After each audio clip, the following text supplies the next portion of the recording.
hago keiro bokoreri bomurai bwense asoko-ine kia obarabu ase kaunti ya Kajiado eyabire ase Gesunte ase Gekabono agokwana nigo aerera gwetera oborai bwa Ruto na nyachisege chigendete koine kiwa ase ensemo ya Middle East nigo amaguta atanya kubora nigaine kebuna chingaki obwaki bwechikura boraike abakenya mbamurikere amagendero Ruto aikiranire.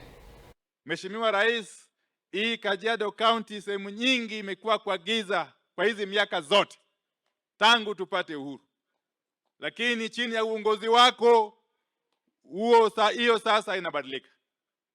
Hiyo mambo ya giza inabadilika katika uongozi wako Mheshimiwa Rais, na mmeweka mkakati kamili ya kuunganisha stima kwa wananchi wa hii county ya Kajiado, hasa hii constituency ya Kajiado West. Mheshimiwa Rais, wananchi pengine hawajaelezwa tangu uchukue ushukani, tangu uingie afisini kama rais wa 5 wa nchi hii between August 2022 and now, Mheshimiwa Rais, idadi ya connections, the number of connections electricity imeongezeka from about 8.9 million to now almost 10.5 million, Your Excellency.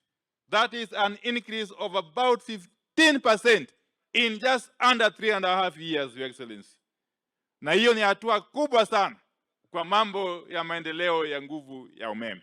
Mheshimiwa Rais, vile vile kwa wakati huu ambao nchi nyingi sana katika dunia wanakumbwa na shida ya ukosefu wa mafuta, hii nchi ya Kenya, Mheshimiwa Rais, hata tangu vita itokee kule Middle East hatujawahi kuwa na ukosefu wa mafuta hata siku moja.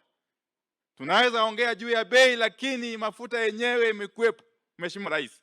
Hiyo ni kulingana na uongozi wako na mikakati ambayo umeweka katika serikali yako kuu, Mheshimiwa Rais. Kwa hivyo sisi, Mheshimiwa Rais, tunakupongeza na najiunga na wenzangu ambao wameongea tayari ya kwamba wewe kazi yako inaonekana, na wakati wa kura itakapofika ni kazi yako ndio itaamua wewe urudi, Mheshimiwa Rais.